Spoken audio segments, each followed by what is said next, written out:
जिस तरह से आप कह रहे हैं कि भारतीय जनता पार्टी हर एतबार से यहाँ पे काम कर रही है, लोगों तक जाती है, लोगों तक जाती है, तो मैं आपसे ये सीधा सवाल करना चाहूँगा कि क्या वजह है कि हर लोगों के साथ ज़मीन से जुड़ने के बावजूद भी बस स्टैंड डोडा के अंदर ना के बराबर तादाद देखने को मिली है। और आपने दो चीज़ें बताई, आप समझ रहे होंगे, एक आपने वीडीसी के बारे में बताया, दूसरा 4 रियासतों के अंदर आपकी जीत के हवाले से आप जश्न मनाने आए। तो क्या जश्न मनाने के लिए 50 या 100 लोग आएंगे भारतीय जनता पार्टी के? होटल डोडा दरबार आपकी खिदमत में मुकम्मल इंतजामात के साथ पेश कर रहा है। बिना दूर गए ही शादी और महफिलों के आला इंतजामात अब आपके डोडा में। नगरी डोडा में ITI के पास बने इस 6 मंजिला होटल में न सिर्फ निजी PG और मेल फीमेल सैलून है, बल्कि इसमें मेहमानों के लिए माहिर खिदमतगार और मुकम्मल एसी आलीशान कमरे, निजी कार पार्किंग, मुकम्मल इंटरनेट सहूलियात, फायर सर्विसेज, CCTV सर्वेलेंस और साफ शफाफ गर्म और सर्द पानी के अलावा होटल में रेहान नामी रेस्तोरां भी है, जिसमें मुल्की और गैर मुल्की पकवान के अलावा कश्मीरी वाजवान की सभी चीजें फ्री होम डिलीवरी के साथ दस्तयाब है। मजीद मालूमात के लिए राब्ता करें 7051100550 990601586। अस्सलाम वालेकुम, आदाब नाजरीन, शुभम चैनल डोडा से मैं आपका मेज़बान इदरीस फलाही इस वक्त भारतीय जनता पार्टी के मुनाकिदा इजलास के अंदर मौजूद हूं और ये इजलास बस स्टैंड डोडा के अंदर हो रहा है।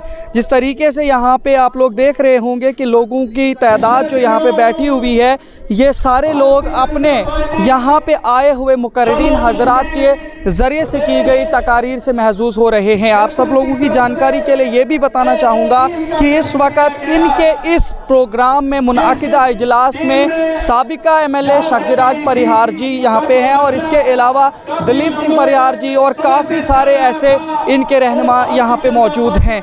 आपसे जानकारी देने से पहले ये ज़रूर कहना चाहूँगा कि जिस तरीके से यहाँ पे बस स्टैंड डोडा को खाली करवाया गया था, तो सब लोगों का यही मानना था कि शायद बस स्टैंड डोडा पूरा जो है भरा होगा, लेकिन ये आप सबको मैं दिखाने की कोशिश करूँगा, थोड़ा कैमरामैन से गुजारिश करूँगा कि वो थोड़ा दिखाने की कोशिश करे कि किस तरीके से यहाँ पे इस प्रोग्राम के अंदर जो है काफ़ी कम लोग आए हुए हैं, यानी कि तो बहुत ही थोड़े। और अगर इस तरीके से अगर रूलिंग पार्टी का प्रोग्राम हो बस स्टैंड डोडा के अंदर हो, उसके बाद ये इतनी कम तादाद आए, तो इससे भारतीय जनता पार्टी का या रूलिंग पार्टी होने की हैसियत से लोगों के दरमियान क्या पैगाम जाएगा, वो आप खुद जायज़ा ले सकते हैं। तो नाजरीन, बस स्टैंड डोडा के अंदर district spokes person Bharatiya Janata party हमारे साथ जुड़े हैं। पहले तो हम आपका इस्तकबाल करते हैं चैनल में। बहुत बहुत धन्यवाद आपका। जिस तरह से आज यहाँ पे प्रोग्राम हो रहा है, क्या कहेंगे पहले आप इसके बारे में, बाकी मैं बात में पूछता हूँ। जी, आज का ये प्रोग्राम VDC का है और VDC के साथ साथ जो 4 रियासतों में भारतीय जनता पार्टी को कामयाबी मिली है, उसी का एक जश्न है। ये उसी जश्न को मनाने के लिए आज भारतीय जनता पार्टी ने ये प्रोग्राम रखा हुआ है। VDC जो एक महीना हो गया जब VDC का कुछ मसला था, तो तकरीबन उस मसले को हल कराने के लिए VDC के कुछ नेता लोग जो थे वो दिल्ली में गए थे। उन्होंने अमित शाह जी से VDC का मसला हल करके कम से कम 30,000 लोगों के लिए एक किस्म की पेंशन लगाई है, उनका एक किस्म का खाता बनाया गया है और अब ये उनकी पेंशन एक किस्म की 4,000 या 4,500 कम से कम जब तक ये 65-70 साल के नहीं होंगे तब तक चलता रहेगा। तो क्या कहेंगे आप, जिस तरह से आज यहाँ पे प्रोग्राम हो रहा है, आइंदा अब जल्दी ही इस तरीके के कुछ सामने कुछ बातें आ रही हैं कि अब जम्मू कश्मीर में भी इंतखाबात आने वाले, इलेक्शन आने वाले हैं, तो क्या लगता है आपको यहाँ पे भारतीय जनता पार्टी का क्या लगता है? जी, इलेक्शन अनकरीब आने वाले हैं। डिलिमिटेशन का प्रोसेस चल रहा है और अभी पब्लिक डोमेन में आया नहीं है। जैसे ही पब्लिक डोमेन में आएगा, 6 मई इसकी लास्ट डेट है, उसके बाद जम्मू कश्मीर में भी इलेक्शन की गतिविधियाँ शुरू हो जाएंगी। तो जब भी जम्मू कश्मीर में इलेक्शन होगा, यहाँ कोई दूसरी जमात नहीं है। दूसरी जमात कम से कम पिछले 2 साल से सोई हुए हैं, चाहे वो NC हो, कांग्रेस तो है ही नहीं यहाँ। कांग्रेस तो पूरे भारत में ख़त्म हो गई। कांग्रेस का हाल जम्मू कश्मीर में भी यही है। तो जब भी जम्मू कश्मीर में इलेक्शन होगा, तो सिर्फ एक भारतीय जनता पार्टी है जो लोगों के बीच जा रही है। चाहे कोरोना हो, चाहे दूसरा कोई हो, चाहे किसी को राशन का मसला हो, सब काम जो है भारतीय जनता पार्टी कर रही है। और जब भी इलेक्शन होगा मुझे उम्मीद है कि भारतीय जनता पार्टी अपने दम पर यहाँ सरकार बनाएगी। जिस तरह से आप कह रहे हैं कि भारतीय जनता पार्टी हर एतबार से यहाँ पे काम कर रही है, लोगों तक जाती है, लोगों तक जाती है, तो मैं आपसे ये सीधा सवाल करना चाहूँगा कि क्या वजह है कि हर लोगों के साथ ज़मीन से जुड़ने के बावजूद भी बस स्टैंड डोडा के अंदर ना के बराबर तादाद देखने को मिली है। और आपने दो चीज़ें बताई, आप समझ रहे होंगे, एक आपने वीडीसी के बारे में बताया, दूसरा 4 रियासतों के अंदर आपकी जीत के हवाले से आप जश्न मनाने आए। तो क्या जश्न मनाने के लिए 50 या 100 लोग आएंगे भारतीय जनता पार्टी के? मैं आपको ये बताना चाहता हूँ कि 100-200 लोग नहीं हैं, ये चंद मतलब जल्दी में बुलाया हुआ कार्यक्रम है। और वीडीसी जो है, अगर जल्दी में बुलाया हुआ कार्यक्रम था तो इसको बीजेपी ऑफिस के अंदर जो सेमिनार आपका है वहाँ कर सकते थे, बस स्टैंड को खाली करवाने की क्या जरूरत? नहीं, बस स्टैंड में यहाँ अभी आप आए हैं, यहाँ पहले काफ़ी तादाद थी। इतनी मैं सुबह से इधर ही हूँ। नहीं, भारतीय जनता पार्टी है, ये इसका बेस जो है आप देखते हैं। बेस नहीं, मैं आपसे जवाब चाहता हूँ, बाकी कुछ नहीं। आप मुझे जवाब दीजिए, मैं सुबह से यहाँ पे हूँ, देख रहा हूँ, आप बात को टालने की कोशिश नहीं कीजिए, मुझे यहाँ पे बताइए। बिल्कुल आप इस वक्त देख रहे हैं, इस वक्त भी यहाँ कम लोग नहीं हैं जो यहाँ के आए हुए वीडीसी मेंबरान हैं, शायद कहीं पीछे शेड में गए। आपने मेरे साथ दो बातें की हैं। एक ये कि 4 स्टेटों के अंदर आपका जो जीत हुई उसका जश्न मनाने और वीडीसी के मामले के हवाले से जश्न मनाने, तो 2 जश्न, और 2 जश्नों में 50 या 100 या 150 लोग जश्न मनाते हैं क्या? आपका कहना बिल्कुल गलत है। कैसे? यहाँ 100-150 लोग नहीं हैं, ये कम से कम मेरे कैमरे में सारा कैद है, लोग सारा डिसाइड करेंगे। आप अगर आप चाहें तो मैं अभी गिनती करके दूंगा वहाँ से। बिल्कुल, कैमरामैन से गुजारिश करूंगा थोड़ा सा ये दिखाने की कोशिश करें। हमें कोई ऐतराज नहीं है क्या है, लेकिन हम आपसे ये जानना चाह रहे हैं कि इतना ज़्यादा आप जश्न मना रहे हो 4 स्टेट्स के अंदर जीत का, वीडीसी के यहाँ पे जो है उनका मामला हल हुआ, और उसके बाद आपके यहाँ पे इतनी कम तादाद, हमें तो लगा था बस स्टैंड बाहर जाएगा पूरा। यहाँ जितनी कुर्सियां लगाई गई थी, पूरी कुर्सियां तो आपने तो कम ही कुर्सियां भी लगाई। नहीं, ये बात नहीं है, कुर्सियां लगाने के बाद कुछ लोग खड़े भी थे, अब कुछ इधर उधर हो गए हैं। तो तादाद दिखाने से नहीं होती है, तादाद लोगों को होती है कि जो पार्टी लोगों के दिलों में है, वो जिनके दिलों में होगी वो तो सामने भी आने बिल्कुल आ रहे हैं। लेकिन यहाँ काम क्यों है? अब ये मैंने कहा ना, ये जल्दी में बुलाया गया प्रोग्राम है। इसमें अगर जल्दी में था बस स्टैंड में नहीं करना चाहिए था। बिल्कुल, बस स्टैंड किस लिए? बस स्टैंड हमारी स्टैंड वही हम कह रहे हैं कि जो अपोजिशन की पार्टियां हैं, हो सकता है उनको इस प्रोग्राम से फायदा हो। बिल्कुल, वो कहें कि भारतीय जनता पार्टी के साथ कोई है ही नहीं, क्या बताओगे? इतने काम। ये मैं आपको आश्वस्त कराता हूं कि आने वाले दिनों में यहाँ 3 असेंबली कॉन्स्टिट्यूएंसी बनी है, डोडा वेस्ट, डोडा ईस्ट और भद्रवा। आप बीदरी हैं, जब ये इलेक्शन होगा कहीं मुझे ढूंढ कर लाना, नहीं तो मैं आपको ढूंढूंगा। आप देख लेना, तीनों असेंबलियों में भारतीय जनता पार्टी का उम्मीदवार यहाँ जीत। एक सवाल और आपसे, जिस तरह से 4 रियासतों के अंदर आपकी जीत हासिल हुई है, आपको याद होगा यूपी के अंदर सपा के अखिलेश यादव जी, उन्होंने ईवीएम मशीनें जो वहाँ पे पकड़ी गई उनके हवाले से काफ़ी हद तक सवालात उठाए, और जिस तरह से आप लोगों की यहाँ पे पब्लिक तादाद दिखती है ग्राउंड लेवल पे, उसके बाद आप पूरा गारंटी के साथ बोलते हो 3 सीटें जीत जाएंगे। तो अगर यहाँ पे भी इस तरीके का मामला सामने आया जिस तरह से वहाँ पे आ रहा है, तो फिर आपकी जानकारी के लिए, अगर भारतीय जनता पार्टी ने ये करना होता तो पंजाब में हमारी 2 सीटें नहीं आती। सिर्फ एक पंजाब तो वहाँ पे आम आदमी पार्टी मजबूत थी ना, नहीं जीता। वो केशव प्रसाद मौर्य डिप्टी सीएम वो नहीं हारते, धामी जो यूपी के सीएम हैं वो नहीं हारते। अगर भारतीय जनता पार्टी ने ईवीएम को अपने कब्जे में करना होता, ये चीज़ नहीं होती। यहाँ ईवीएम पहले, ईवीएम तो आज आया है, आपकी जानकारी के लिए मैं बोलूँ, ये आपकी मिलिटेंसी जो यहाँ 89 मेरी नहीं है, मेरी हमारे रियासत की जो मिलिटेंसी है, ये कैसे शुरू हो गई? अगर इसमें हम पहले बैकग्राउंड में जाना चाहें तो इस मिलिटेंसी का कारण भी यही बेल्ट बक्स में चोरी थी। आप अगर कोई यहाँ नेशनल कॉन्फ्रेंस का नेता मिलता है, जरा उसको पूछिए कि जब 87 का इलेक्शन हो गया था, फारूक अब्दुल्ला हार रहे थे और जो यहाँ का JKLF का जो प्रधान बना है वो जीत रहा था। वो जीत रहा था गुलाम मोहद्दीन शाह से, आप रिकॉर्ड निकाल लेना।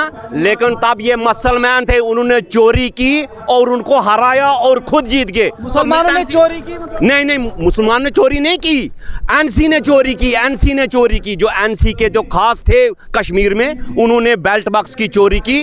और जो MUF था, Muslim United front, Muslim United front एक पार्टी थी, हाँ, तो वो जीत रही थी जी, उनको जीतने के बाद हराया और खुद रियासत की बागडोर संभाली। तो मिलिटेंसी तो फेल नहीं थी, तो यही कारण है भारतीय जनता पार्टी ये नहीं करती है। देखिए एक सवाल इसी तरह से आपने यूपी इलेक्शन की भी बात यहाँ पे की है, जो कि मैं एक सहाफ़ी हूँ, मुझे सवाल पूछने का हक आप देना चाहिए। देखिए यूपी के अंदर एक तरफ से आप चीफ मिनिस्टर बना रहे हो, वो एक ठीक बात है, लेकिन आपको कहीं ना कहीं ये नहीं लग रहा है कि अखिलेश यादव ने आपकी काफ़ी सीटों पर कब्जा किया है वहाँ पे, क्योंकि 57 सीटें आप पिछले 2017 के मुकाबले में इस इलेक्शन में हार? आपका सवाल बिल्कुल सही है। यूपी में पिछले 4 साल से आप सुनते होंगे एंटी इनकम्बेंसी। आप देख लीजिए पंजाब का क्या हाल हो गया, वो भी तो पावर में थे, उनके बड़े बड़े 4 चीफ मिनिस्टर हार गए वहाँ। अमरिंदर सिंह हार गया, चन्नी हार गया, सिद्धू हार गया, मतलब बड़े बड़े चेहरे। लेकिन फिर भी एंटी इनकम्बेंसी होने के बावजूद भी 312 से आज हम 275 पर आ गए। ये कम बात नहीं है। और आप रिकॉर्ड देख लीजिए, पिछले 37 साल में यूपी में कोई दोबारा सरकार नहीं बनी है, ये आपका मीडिया भी बोल रहा है। तो आज अगर योगी दोबारा सरकार बना रहे हैं, तो हम कहते हैं ये किसी कृष्माई से कम नहीं है, ये सब सुशासन का एक किस्म का नतीजा है। अगर सुशासन नहीं होता, गुंडा राज वैसे का वैसा होता, तो आज यूपी में भारतीय जनता पार्टी की सरकार नहीं बनती। आपकी जो पार्टी है, इसको आम तौर से काफ़ी सारे मीडिया के अंदर भी और काफ़ी सारे अपोजिशन के पार्टियों का ये इल्ज़ाम है कि आपकी पार्टी के नुमाइंदे, चाहे वो चुनिंदा हैं, चाहे स्पोक्स पर्सन है, चाहे कोई भी हैं, वो हेट स्पीचेस और कम्युनल बेस पे स्पीचेस के ज़रिए से लोगों को बांटने की कोशिश करते हैं। मैं यहाँ अभी आपके कुछ लोग यहाँ पे स्पीच कर रहे थे जिन्होंने कम्युनल बात यहाँ पे की है, और मैंने अपने कैमरे में रिकॉर्ड किया। वो मैं आपकी बात से सहमत नहीं हूँ। क्यों? मैंने अभी देखी, मेरे पास रिकॉर्ड है जिन्होंने ये, आपके एक नेता ने यहाँ पे तकरीर के दौरान ये कहा कि जो मुद्दा भारतीय जनता पार्टी का सबसे बड़ा था वो था राम मंदिर का, जब आपको पता है कि यहाँ पे हिंदू मुस्लिम सब एक साथ रहते हैं, इनको जोड़ने के बजाय आप लोग तोड़ने की बात कर रहे हो। अभी परिहार साहब तकरीर कर रहे हैं, जरा परिहार साहब से पहले जो सुने ना, जरा इस बात को नोट कर लीजिए कि ये क्या कम्युनल बात करते हैं। इनकी नहीं मैं बोल रहा हूं, आपके एक नेता ने अभी इससे पहले राम मंदिर जो है ये दुनिया का एक बहुत बड़ा मुद्दा था।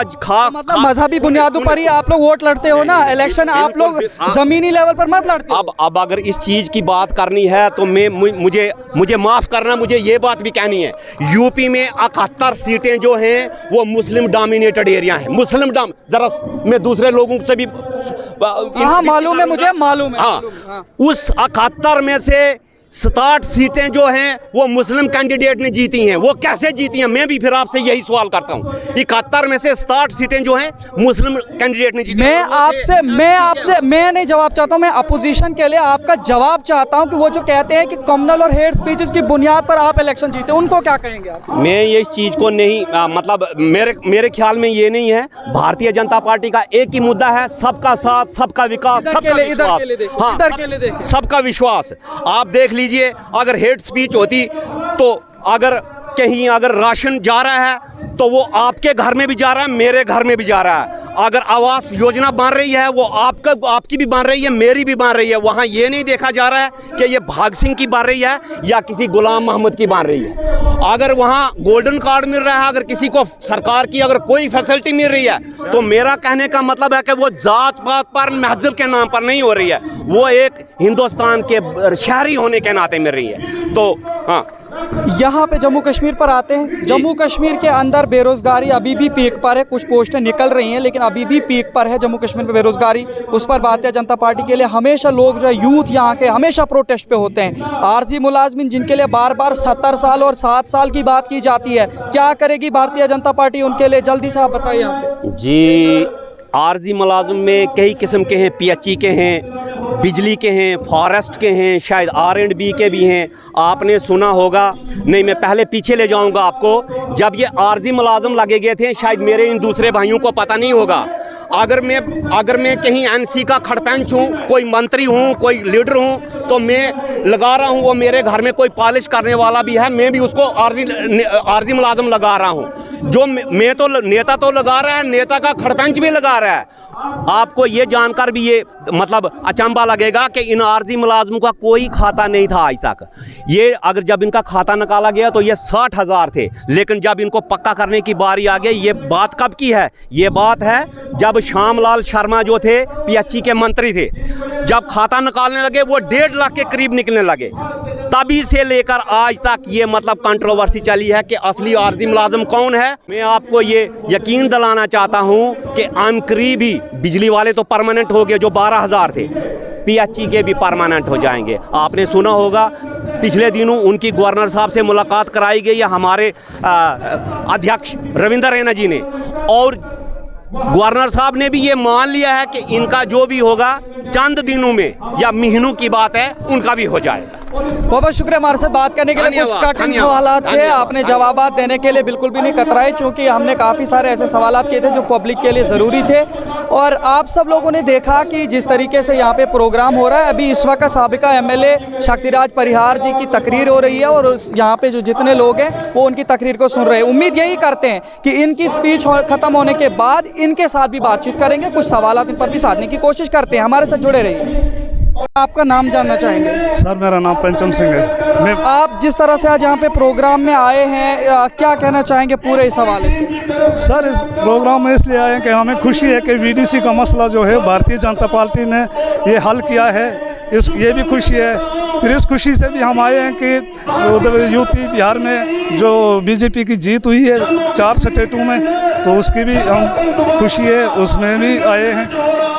आप में से काफ़ी सारे ऐसे लोग हैं जो SPOs थे VDC में, उन लोगों का कहीं ना कहीं रोष था सरकार से, तो उनके हवाले से क्या चीज़ें अब नई सामने आने वाली हैं? उनको कोई खुशखबरी मिलने वाली है या नहीं? सर उनका मसला जो था, उनको तनख्वाह बंद हो गई थी, तो आज फैसला हो गया है उनका कि हाँ जी उनको पेमेंट मिलेगी, पैसा मिलेगा, तनख्वाह मिलेंगी। तो उधर हमारे गांव की 4-5 कमेटियाँ हैं, वो बेचारे बेरोज़गार हो गए थे, उनको रोटी खाने के लिए नहीं थी, लेकिन अब उम्मीद है कि गवर्नमेंट ने उनके लिए सोचा, कुछ उनका फैसला किया, तो ज़रूर कुछ ना कुछ मिलेगा, फायदा होगा। किस तरीके से अब आप अपने फ़र्ज़ की अंजामदही करेंगे, अपने ड्यूटी देंगे? सर हम मुबारकबाद देना चाहते हैं भारतीय जनता पार्टी को कि गरीबों की सोच रहे हैं और डेवलपमेंट कर रहे हैं, सभी मसले हल कर रहे हैं, हमारी भी जो मांगे हैं पूरी कर रहे हैं।